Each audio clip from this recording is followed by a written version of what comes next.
तो hi everyone, मैं हूं आप सभी का अपना प्रशांत भैया और आप लोगों के लिए लेकर आ गया हूं एक नई सीरीज जो कि है rapid revision for class 10th science. पहले चैप्टर का रैपिड रिवीजन होने वाला है जो कि है केमिकल रिएक्शन एंड इक्वेशन, जिसको हम अगले 20 मिनट के अंदर खत्म करने वाले हैं। तो बहुत जल्दी जल्दी सारी चीजें समझाऊंगा, रिवाइज कराऊंगा। अगर आपके एग्जाम अभी कुछ दिनों में है तो ये सीरीज आपके लिए गेम चेंजर होने वाली है। और इसके जो नोट्स है ना, वो one of the most important और प्रिसाइज नोट्स होने वाले हैं जो कि आपको टेलीग्राम या फिर डिस्क्रिप्शन में मिल जाएंगे। मेरे बारे में आपको पता ही है, ज्यादा टाइम वेस्ट नहीं करूंगा, जल्दी आगे चलते हैं। आ जाओ जल्दी फटाफट से रिवीजन करेंगे। देखो, अगर आपको लॉन्ग वीडियो देखनी है, पूरी डिटेल वन शॉट देखना है तो मैंने बना रखा है, ऐसा थंबनेल आपको दिख जाएगा, प्लेलिस्ट पे जाकर वो आप देख लेना।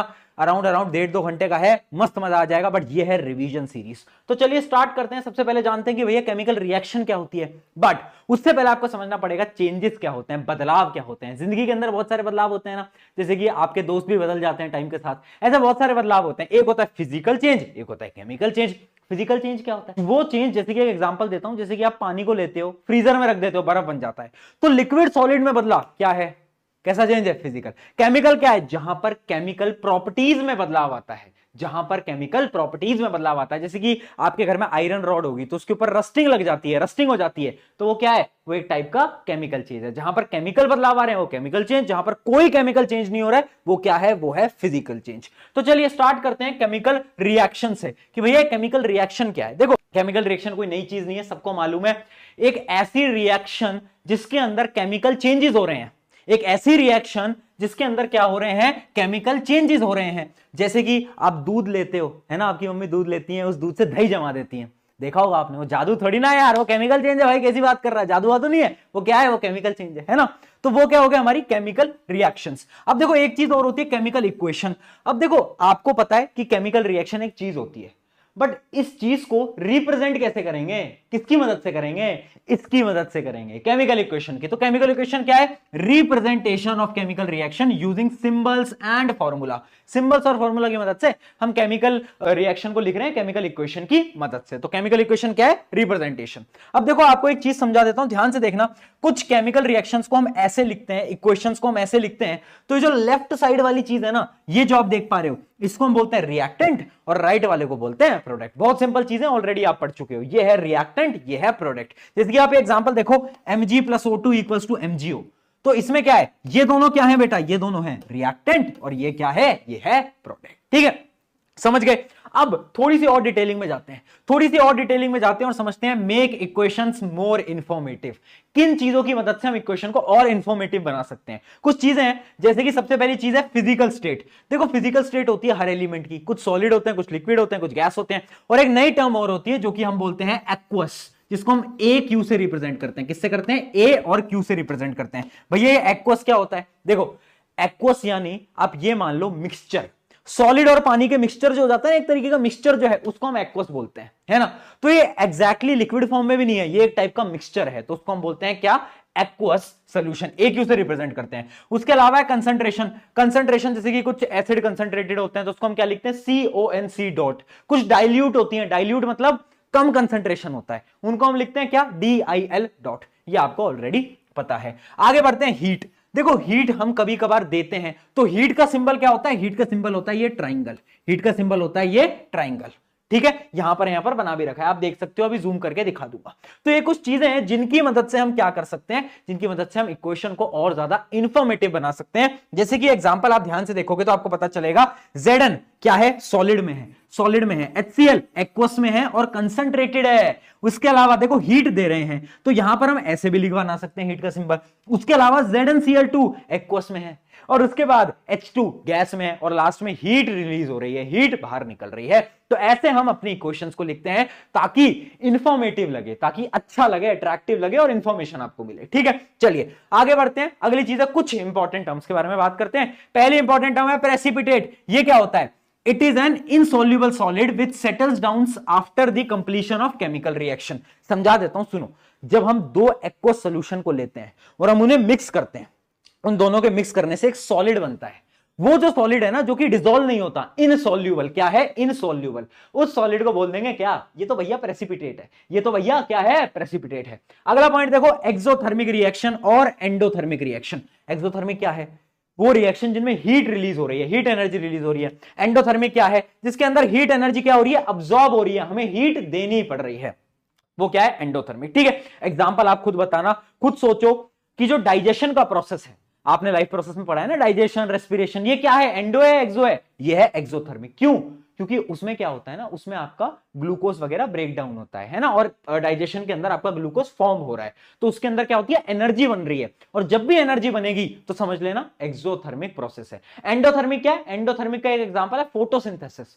फोटोसिंथेसिस जो प्लांट करते हैं वो एक टाइप का एंडोथर्मिक है, याद रखना, फोटोसिंथेसिस एंडोथर्मिक, एक्सोथर्मिक क्या हो गया, आपको एग्जांपल उसके मैंने दे दिए हैं। अगली चीज है कैटलिस्ट। भैया ये कौन है, ये सबसे बदमाश आदमी है।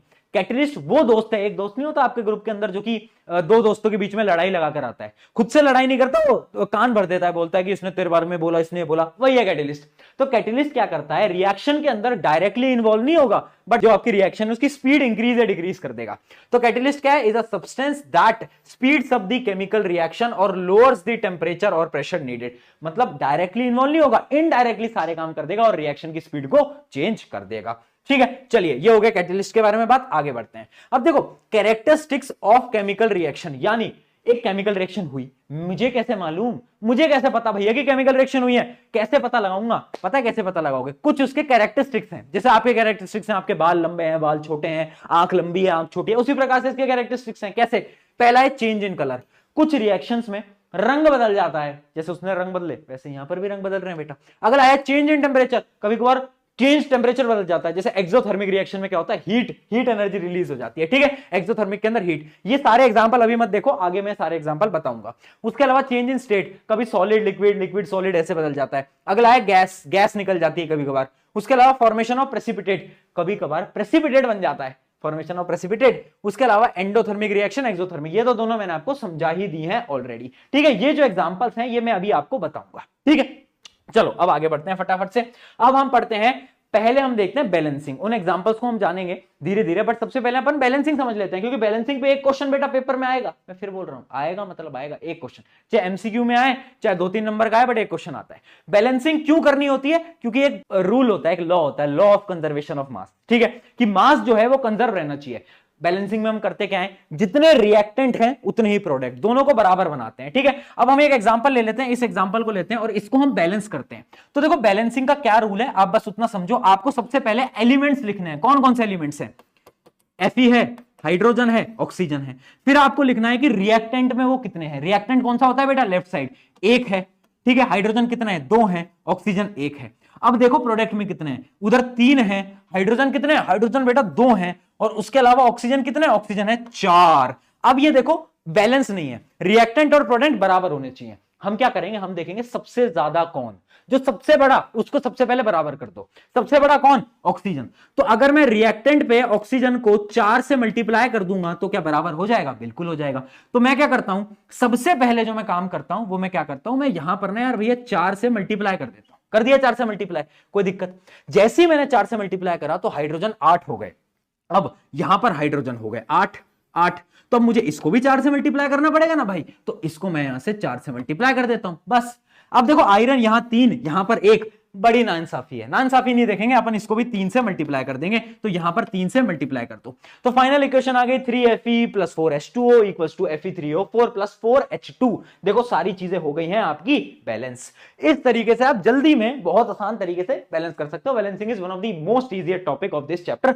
एक क्वेश्चन आपको प्रैक्टिस के लिए दे रहा हूं, ये आप खुद से करोगे, ट्राई करना और इसको आप बैलेंस करना। बहुत सिंपल है, बहुत सिंपल है, इसी मेथड से ट्राई करना, चाहे अभी वीडियो पॉज करके भी बैलेंस कर सकते हो। आगे बढ़ते हैं, अब आ जाते हैं अपन टाइप ऑफ केमिकल रिएक्शन। अलग अलग टाइप की रिएक्शन है। पहली रिएक्शन है कॉम्बिनेशन। कॉम्बिनेशन यानी 2 रिएक्टेंट आएंगे, दोनों मिलेंगे और एक बन जाएंगे, है ना। जहां पर 2 या 2 से ज्यादा रिएक्टेंट कंबाइन होते हैं, सिंगल प्रोडक्ट बनता है, उसको हम क्या बोलते हैं, कॉम्बिनेशन।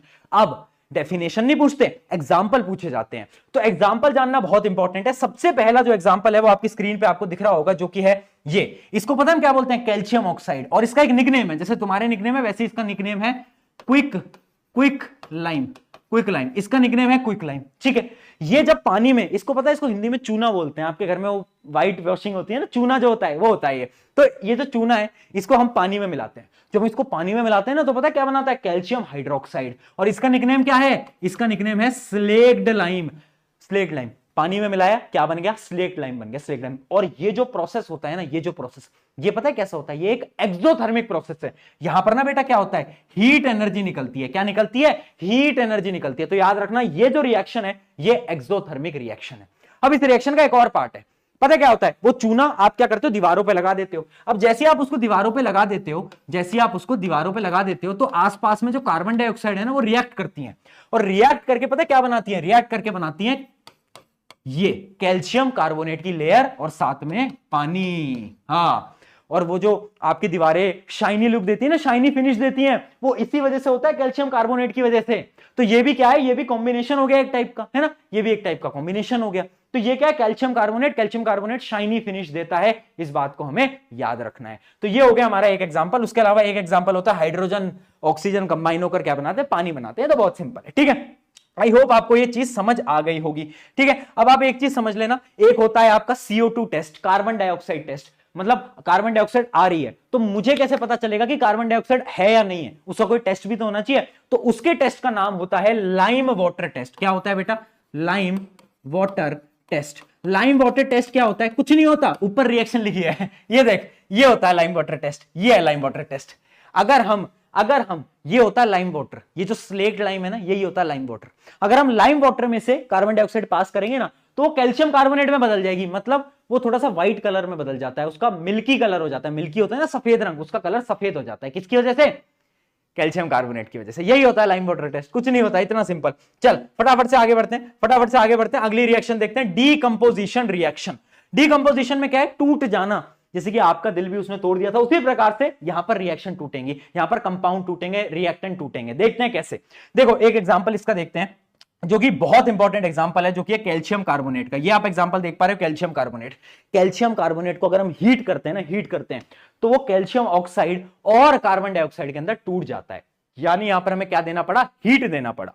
अब देखो याद रखना, जो आपके डीकंपोजिशन रिएक्शन होते हैं वो 3 टाइप के होते हैं। पहला है थर्मल, दूसरा है आपका फोटोलाइटिक, और थर्ड होता है आपका इलेक्ट्रोलाइटिक। थर्मल में हीट देते हैं, और अभी इसका एग्जांपल मैंने आपको बता दिया, जो कि है आपका कैल्शियम कार्बोनेट, कैल्शियम ऑक्साइड और कैल्शियम डाइऑक्साइड में टूट जाता है, कार्बन डाइऑक्साइड में टूट जाता है। ये मैं आपको बता चुका हूं, थर्मल एनर्जी हीट देनी पड़ती है। अब आपको समझा देता हूं कि भैया ये फोटोलाइटिक क्या होता है। फोटोलाइटिक के अंदर हम किसी कंपाउंड को सनलाइट की मदद से तोड़ेंगे, सनलाइट की मदद से डिकंपोज करेंगे। क्या एग्जांपल है इसका, सबसे इंपॉर्टेंट एग्जांपल है AgCl। AgCl टूट जाता है किसके अंदर, Ag प्लस Cl2 गैस के अंदर, ठीक है। AgCl का कलर होता है व्हाइट, ठीक है, और हम उसको सनलाइट में रखते हैं ना, तो अचानक से ग्रे कलर में बदल जाता है। क्योंकि सिल्वर का कलर क्या होता है, सिल्वर का कलर ग्रे होता है ना बेटा, ग्रे होता है ना। हाँ, चांदी तो है जी, सिल्वर ही तो है, इसका कलर क्या होता है, ग्रे होता है। तो ये इसका एक एग्जांपल है। इसका एक और एग्जांपल होता है सिल्वर ब्रोमाइड। सिल्वर ब्रोमाइड की भी सेम रिएक्शन है, सेम रिएक्शन आप देख सकते हो, ठीक है। अगली चीज देखते हैं, इलेक्ट्रोलाइटिक डीकंपोजिशन। इलेक्ट्रोलाइटिक डीकंपोजिशन यानी हम इलेक्ट्रिसिटी की मदद से डीकंपोजिशन करेंगे। कैसे करेंगे, पानी होता है, पानी, इसका एक बहुत इंपॉर्टेंट एक्टिविटी है, ये आपने एक्टिविटी देखी होगी। हम क्या करते हैं, पानी को लेते हैं, पानी के अंदर H2SO4 मिलाते हैं। क्यों मिलाते हैं, ताकि बिजली पास हो जाए, ठीक है। फिर हम कैथोड और एनोड डालते हैं और बिजली पास करते हैं। तो वो जो H2O के मॉलिक्यूल्स है ना पानी के, वो टूटने लगते हैं हाइड्रोजन और ऑक्सीजन के अंदर, हाइड्रोजन और ऑक्सीजन के अंदर, ठीक है। सवाल क्या आता है, यहां पर लिखा भी है, सवाल क्या आता है, एनोड और कैथोड पर क्या बनेगा, ये सवाल आता है कि कौन सी गैस एनोड पे आती है, कौन सी कैथोड पे आती है। रिवाइज करा रहा हूं, ध्यान से सुन लो। एनोड पे आती है ऑक्सीजन गैस, और कैथोड पे आती है आपकी कौन सी, हाइड्रोजन गैस। और एक चीज और याद रखना, हाइड्रोजन गैस डबल बनती है, डबल ऑक्सीजन गैस के कंपैरिजन में। मतलब जो रेशियो होता है वो होता है 2:1। वो क्यों होता है वो आप देख सकते हो, यहां पर 2H2 बन रहा है और 1O2 बन रहा है। यानी जो हाइड्रोजन गैस है वो डबल बनेगी एज कंपेयर टू ऑक्सीजन। ये आगे समझ में 2-3 पॉइंट है, इसी पे सवाल आएगा, गारंटेड बता रहा हूं। ये रिवीजन सीरीज से ही सवाल उठ के आने वाले हैं, देख लेना पेपर के अंदर।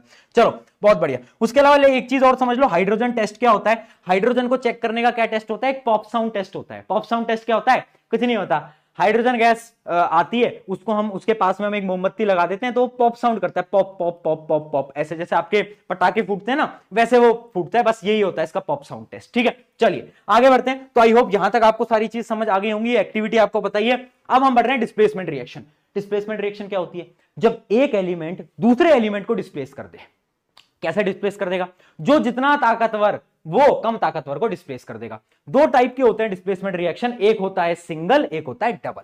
सिंगल के अंदर क्या होता है, ऐसा एक कंपाउंड था, एक दूसरा आया, एक दूसरा व्यक्ति आया, ये ज्यादा ताकतवर था, इसने एक को लात मार के भगा दिया और इसके साथ कंपाउंड बना लिया सी के साथ, और बी बेचारा जिंदगी में अकेला रह गया तुम्हारी तरह, ठीक है। तो ये क्या होगा, ये होगा सिंगल डिस्प्लेसमेंट। उसके अलावा होता है डबल डिस्प्लेसमेंट। डबल डिस्प्लेसमेंट में क्या होता है, इमेजिन करो ए की लड़ाई हो गई बी से, सी की लड़ाई हो गई डी से, तो अब इन दोनों ने क्या बोला, भाई मेरी तो लड़ाई हो गई, तो इसने डी से दोस्ती कर ली ए ने, तो कंपाउंड बना लिया एडी, और इसने सी ने दोस्ती कर ली बी से, कंपाउंड बना लिया सीबी। तो इसमें इंटरचेंज हो गया और इसमें एक ने लात मार के बाहर भगा दिया। ये सिंगल, ये डबल, ठीक है। ये होता है सिंगल, ये होता है डबल, ठीक है। ये जो सिंगल का जो एग्जांपल है, इस एग्जांपल को अभी मैं आपको बताऊंगा आगे, है ना।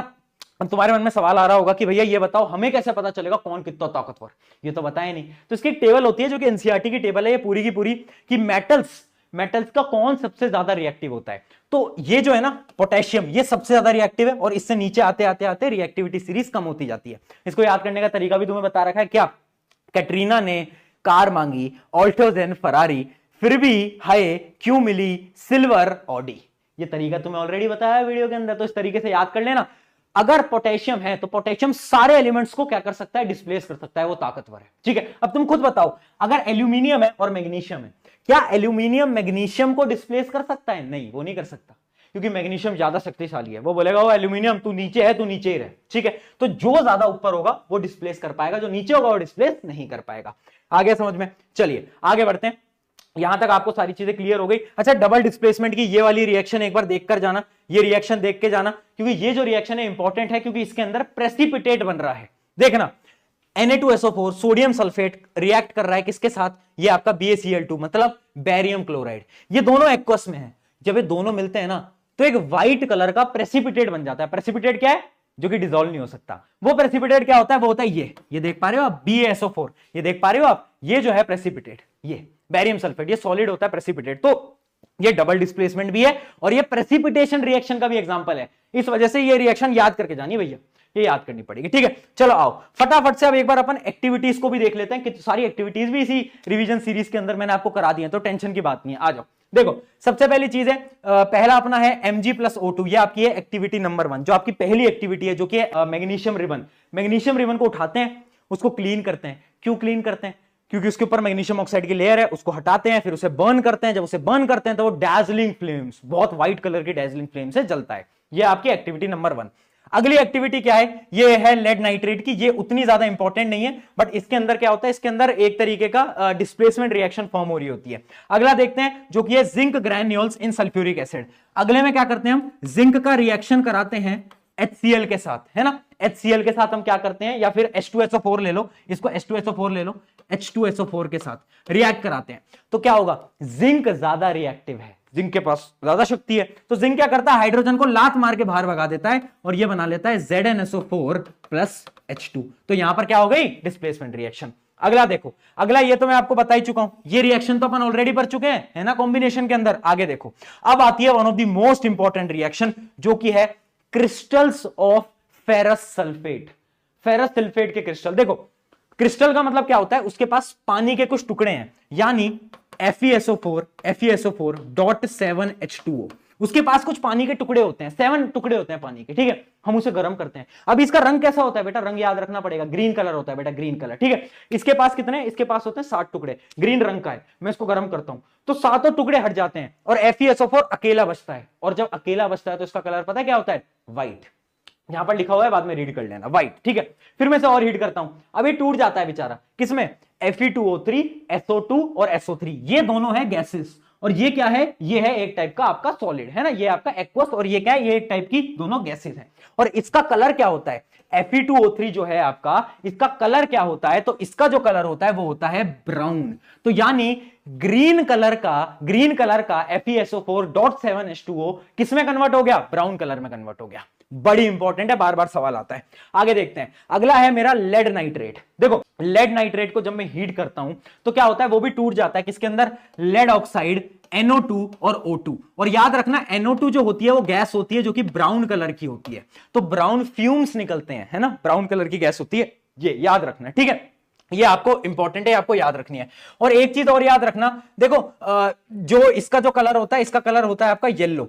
ये जो आपका लेड ऑक्साइड है ना, लेड ऑक्साइड, इसका जो कलर होता है ना एक टाइप का, वो थोड़ा बहुत येलो होता है है ना। तो ये आप देख सकते हो। तो किसमें टूटा, लेड नाइट्रेट जो था वो एक टाइप का कलरलेस सॉलिड है, वो किसमें टूटा, वो आपका टूट गया लेड ऑक्साइड जो कि येलो है, उसके अलावा NO2 जिसके अंदर ब्राउन गैसेस निकलती हैं, ब्राउन फ्यूम्स, और ऑक्सीजन गैस तो आपको पता ही है, ये भी इंपॉर्टेंट एक्टिविटी है। अगली देखते हैं AgCl। ये तो मैंने आपको बताई दी कि AgCl का कलर क्या होता है, AgCl का कलर होता है व्हाइट, और जब धूप में रखते हैं किसमें कन्वर्ट हो जाता है, ग्रे में। जादू है, जादू है। अगला देखते हैं, ये भी इंपॉर्टेंट है, ये एक एक्टिविटी है जिसमें कि हम क्या करते हैं, एक आयरन नेल लेते हैं, है ना, और उसको कॉपर सल्फेट के सोल्यूशन में डाल देते हैं। कॉपर सल्फेट का जो सोल्यूशन होता है वो होता है ब्लू कलर का, है ना। अब होगा क्या कि आयरन ताकतवर है, वो कॉपर को भगा देगा और वो इसके साथ जुड़ जाएगा, क्या बना लेगा, FeSO4, और Cu अकेला रह जाएगा। तो जो ब्लू कलर का सोल्यूशन था ना, ब्लू कॉपर सल्फेट का, उसका कलर बदल जाएगा, वो ग्रीन में बदल जाएगा। क्यों, क्योंकि FeSO4 का कलर क्या होता है, थोड़ा बहुत आपका पता है आपको क्या होता है, ग्रीन होता है, अभी बताया था। ठीक है, तो ये वाली रिएक्शन भी आपको मैंने बता दी, डबल डिस्प्लेसमेंट, इसके अंदर प्रेसिपिटेट बनता था। अब एक लास्ट रिएक्शन और देख लो जो कि है Cu + O2 = 2CO। देखो कॉपर जो है, कॉपर का जब भी ऑक्सीडेशन होता है तो क्या बनाता है, वो बनाता है कॉपर ऑक्साइड। क्या बनाता है बेटा, कॉपर ऑक्साइड, याद रखेंगे। ठीक है, और याद रखना कॉपर ऑक्साइड का कलर क्या होता है, ब्लैक, ब्लैक। तो कॉपर को अगर हम ऑक्सीजन से रिएक्ट कराएंगे वो ब्लैक कलर में बदल जाएगा। ठीक है, और अगर वो ब्लैक है उसे मुझे वापस से कॉपर में कन्वर्ट करना है ना, तो इसको मैं रिएक्ट करा दूंगा हाइड्रोजन के साथ। हाइड्रोजन के साथ मैंने इसको रिएक्ट कराया और ये वापस से किसमें कन्वर्ट हो जाता है, वापस से कन्वर्ट हो जाता है आपके कॉपर के अंदर। ठीक है, तो ये एक दो रिएक्शंस थी। चलिए अब बढ़ते हैं हमारे रिडॉक्स रिएक्शन की तरफ, फटाफट से आ जाओ। रिडॉक्स रिएक्शन में क्या क्या चीजें, ध्यान से सुनना। दो चीजें होती हैं, ऑक्सीडेशन, रिडक्शन। ऑक्सीडेशन का मतलब क्या होता है, ऑक्सीजन का जुड़ना या फिर हाइड्रोजन का हटना। रिडक्शन का मतलब क्या है, हाइड्रोजन का क्या है, रिडक्शन का मतलब है या तो हम ऑक्सीजन को क्या करेंगे, या तो हम ऑक्सीजन को हटा देंगे या तो हम हाइड्रोजन को जोड़ लेंगे, है ना। तो मतलब अपना ऑक्सीडेशन रिडक्शन दोनों उल्टा है, इतना याद रखेंगे। ठीक है, अब देखो रिडॉक्स रिएक्शन क्या होती है, वो रिएक्शन जिसके अंदर ऑक्सीडेशन और रिडक्शन दोनों हो रहे हैं। भैया कैसे होंगे दोनों, लो भाई एग्जांपल से दिखा देता हूं। देखो इस रिएक्शन को देखो, ZNO, इसके पास ऑक्सीजन था, क्या इसके पास ऑक्सीजन है, नहीं है, तो इसके साथ क्या हुआ, इसके साथ गलत हुआ। गलत कब होता है, जब आपके साथ रिडक्शन होता है। ठीक है, अब ये बेचारा अकेला था बट इसको साथी मिल गया, इसको ऑक्सीजन मिल गया। ऑक्सीजन मिल गया मतलब यानी इसका क्या हुआ, ऑक्सीडेशन। तो एक रिएक्शन में रिडक्शन भी हुआ, ऑक्सीडेशन भी हुआ। जब रिडक्शन ऑक्सीडेशन एक साथ हो जाए तो बोल देना क्या, कि it is redox reaction. Clear. अब आता है अगला कॉन्सेप्ट, रिड्यूसिंग एजेंट और ऑक्सीडाइजिंग एजेंट। कोई आपको रिएक्शन देंगे और बोलेंगे कि बताओ कि रिड्यूसिंग एजेंट कौन है, ऑक्सीडाइजिंग एजेंट कौन है। एक ट्रिक बता रहा हूं, सुन लो, एक ऐसी ट्रिक जो कि दिमाग के अंदर जाएगी। देखो कभी भी आपको बोले कि रिडॉक्स एजेंट क्या है, रिड्यूसिंग और ऑक्सीडाइजिंग एजेंट क्या है, तो आप क्या करो, रिएक्शन देखो। सबसे पहले आप ये देखो कि रिड्यूस कौन हुआ है, ऑक्सीडाइज कौन हुआ है। जैसे आप इसको देखोगे तो इसके पास ऑक्सीजन था, अब नहीं है, तो ये क्या हो गया, ये रिड्यूस हो गया। ये क्या हो गया, ये ऑक्सीडाइज हो गया। ठीक है, अब आपको उल्टा करना है, जो रिड्यूस हुआ है वही ऑक्सीडाइजिंग एजेंट होगा। ऊपर लिख लो, जो रिड्यूस हुआ है वही ऑक्सीडाइजिंग एजेंट होगा और जो ऑक्सीडाइज हुआ है वही रिड्यूसिंग एजेंट होगा। कितने ही क्वेश्चन में ट्राई कर लेना, हर बार ये ट्रिक वर्क करेगी। जो रिड्यूस हुआ है वही ऑक्सीडाइजिंग एजेंट होगा और जो ऑक्सीडाइज हुआ है वही क्या होगा, रिड्यूसिंग एजेंट, और जो रिड्यूस हुआ है वो ऑक्सीडाइजिंग एजेंट। ठीक है, कंफ्यूज नहीं होना है। रिड्यूसिंग निकाला, ऑक्सीडाइजिंग लिखा, उसके ऊपर OA लिख दो, इसके ऊपर RA लिख दो, बस सारे क्वेश्चन डन हो जाएंगे इस तरीके से। ठीक है, तो ये था आपका रिडॉक्स रिएक्शंस। अब फटाफट से आगे बढ़ते हैं। अब देखो कुछ टॉपिक आ जाते हैं जो कि टॉपिक बहुत सारे बच्चों के डिलीटेड है, बट फिर भी बता देता हूं इन शॉर्ट। एक होता है कोरोजन। कोरोजन क्या होता है, मेटल का खराब हो जाना, डिटेरिएशन ऑफ मेटल, मेटल का खराब हो जाना। जैसे आयरन मॉइस्चर और बहुत सारी चीजें ऑक्सीजन के साथ रिएक्ट करता है और एक लेयर बना लेता है। किसकी लेयर बना लेता है, आयरन ऑक्साइड, फेरिक ऑक्साइड की लेयर बना लेता है, जिसकी वजह से आयरन के ऊपर वो ब्राउन कलर का कुछ आ जाता है ना। उसको हम क्या बोलते हैं, उस प्रोसेस को हम बोलते हैं कोरोजन। क्या बोलते हैं बेटा, कोरोजन। कोरोजन सिर्फ आयरन में नहीं होता, कोरोजन बहुत सारे मेटल में होता है। जैसे कोरोजन होता है सिल्वर के अंदर, आपने देखा होगा सिल्वर बहुत देर अगर आप बाहर रखते हो ना तो वो ब्लैक कलर का होने लगता है टाइम के साथ, टाइम के साथ थोड़ा ब्लैक हो जाता है। क्यों, क्योंकि उसके ऊपर सल्फर की लेयर आ जाती है, तो वो बना लेता है सिल्वर सल्फाइड, और सिल्वर सल्फाइड का कलर क्या होता है, ब्लैक होता है। सिमिलरली कॉपर का आपने देखा होगा, कॉपर के ऊपर ग्रीन कलर की कोटिंग आ जाती है। वो क्यों आती है, वो आती है due to copper carbonate. Copper carbonate, copper carbonate ये भी कोरोजन है। ठीक है, तो कोरोजन सिर्फ आयरन में नहीं होता, कोरोजन हर मेटल में होता है, सिल्वर में भी, कॉपर में भी। ठीक है, चलो आगे बढ़ते हैं। लास्ट टॉपिक जो कि है रेंसिडिटी। रेंसिडिटी जो आपका टॉपिक है वो क्या होता है, it is basically oxidation of food items जिसके अंदर फैट है। जैसे कि नमकीन भुजिया खाते हो, कभी कभार बाहर रख देते हो, ऑक्सीजन से रिएक्ट कर जाते हैं, फिर उनका टेस्ट नहीं बदल जाता। चिप्स खाते हो, बाहर रखो ओपन पैकेट, टेस्ट नहीं बदल जाता। क्यों बदल जाता है, क्योंकि उनके साथ रेंसिडिटी हो जाती है। रेंसिडिटी क्या है, oxidation of food materials containing fat. जिनके पास भी फैट होगा उनका ऑक्सीडेशन होगा तो उनका टेस्ट बदल जाएगा, स्मेल बदल जाएगी, तो उसको हम बोलते हैं रेंसिडिटी। प्रिवेंट कैसे करते हैं? आपने देखा होगा चिप्स के अंदर क्या आती है, नाइट्रोजन, नाइट्रोजन प्रिवेंट कर लेती है ना। उसके अलावा आप रेफ्रिजरेटर्स में रखने लग गए हो सामानों को, क्यों? ताकि वो खराब ना हो। तो ये इसके कुछ मेथड्स होते हैं जिनकी मदद से आप बचा सकते हो फूड को, आपके क्या रेंसिडिटी से बचा सकते हो। ठीक है, ये कुछ आपके मेथड्स हैं। ठीक है, तो यहां पर आपका पूरा का पूरा चैप्टर हो गया है फटाफट से खत्म। फिर बोल रहा हूं, this was the one of the best revision series. जो बच्चे को कुछ नहीं आता था उसके लिए तो बहुत दिक्कत हुई होगी, क्योंकि उसको तो पहली बार पढ़ रहा है, बट जिसको आता है, जो रिवाइज करना है, उसके लिए one of the best lecture है, मेरी गारंटी। अगर इसको सुन के जाओगे ना एग्जाम से पहले, मजा आ जाएगा, सारे फ्लो में ऐसे ऐसे चीजें आ जाएंगी तुम्हारी आंखों के सामने। और ये क्वेश्चन आपके लिए, ये आपको अभी कमेंट करना है, अभी के अभी ये आपको बस बैलेंस करना है और इसका आंसर एबीसीडी में से क्या है वो आपको कमेंट बताना है। जल्दी से फटाफट से अभी के अभी इसका आंसर कमेंट में करना। On this note, take care everyone, और बताना अगला चैप्टर आपको किसका चाहिए, अगला chapter revision series rapid revision आपको किसका चाहिए। टेक केयर, बाय बाय, चलो।